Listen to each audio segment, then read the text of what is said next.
সোণাৰী সমষ্টিৰ দিচাং নদীৰ পাৰত কীটনাশক দ্ৰব্য খুৱাই বন্যপক্ষী নিধন দুষ্কৃতিকাৰীৰ।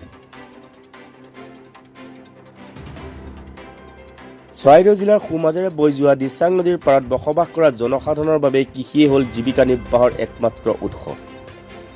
জিলাখনৰ সোণাৰী সমষ্টিৰ বৰুৱানগৰ অঞ্চলৰো বহু লোকে দিচাং নদীৰ পাৰত খেতি বাতি কৰি পৰিয়াল পোহপাল দি আহিছে দীৰ্ঘদিন ধৰি।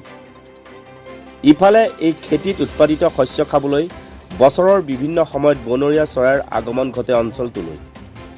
আনহাতে এই বনৰীয়া চৰাইসমূহে বহু সময়ত খেতিপথাৰৰ শস্য নষ্ট কৰাও পৰিলক্ষিত হয়, যাৰ ফলত বন্যপক্ষীৰ উপদ্ৰৱত অতিষ্ঠ হৈ কোনো লোকে পক্ষী নিধন কৰাও দেখা যায়।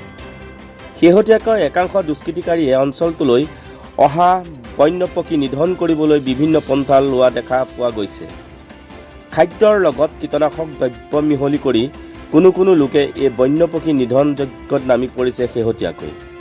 ইয়াৰ পৰিপ্ৰেক্ষিতত ক্ষুব্ধ হৈ পৰিছে অসম জাতীয়তাবাদী যুৱ ছাত্ৰ পৰিষদৰ বৰুৱানগৰ আঞ্চলিক সমিতিৰ সদস্যসকল। সেয়েহে বন্যপক্ষী নিধন নকৰিবলৈ দুষ্কৃতিকাৰীক সকীয়াই দিছে সংগঠনটোৰ নেতৃবৰ্গই।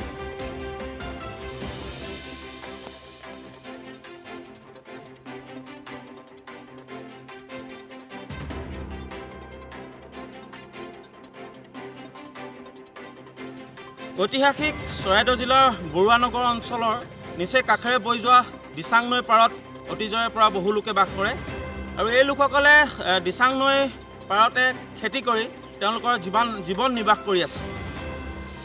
এই খেতিসমূহত চৰাই চিৰিকটিয়ে তেওঁলোকৰ খাদ্যৰ সন্ধানত এই খেতিসমূহলৈ আহে।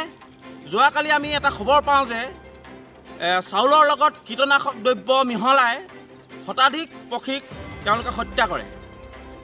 এই দুষ্কৃতিকাৰীসকলক বিভাগীয় কৰ্তৃপক্ষক আমি দাবী জনাওঁ, এই দুষ্কৃতিকাৰীসকলক অতি শীঘ্ৰে তেওঁলোকক গৃহীত ব্যৱস্থা ল'বলৈ অনুৰোধ জনালোঁ। লগতে দুষ্কৃতিকাৰীসকলক অসম জাতীয়তাবাদী যুৱ ছাত্ৰ পৰিষদৰ তৰফৰ পৰা সকীয়াই দিছে যে অনাগত দিনত তেওঁলোকে যাতে এনে কৰ্ম পুনৰাবৃত্তি নকৰে।